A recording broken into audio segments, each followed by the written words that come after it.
10, 9, 8, 7, 6, 5, 4, 3, 2.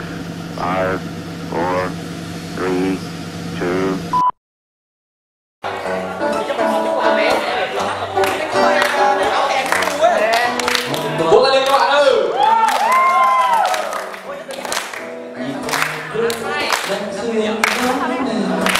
Nhẹ vào trên vui trên hè phố quen, làm trời thấy nắng yêu đang về, nhẹ nhàng quên biết đâu người gió theo và ngày mơ nắng muôn hoa cười, rồi lại thấy bóng em tóc trần, nụ cười xinh đẹp như chiều gió hương, rồi từng thấy nắng yêu đã cười nhẹ nhàng hương biết đâu găm vô mặt á. toàn phố thấy em khẽ hồng,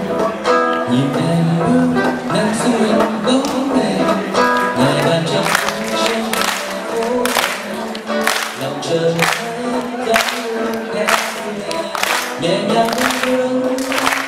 biết đâu người dõi theo và ngày mới nắng hoa rồi lại thấy con em tóc trần, nụ cười như chiều gió hương, rồi chợt thấy nắng yêu đã nhẹ nhàng môi hương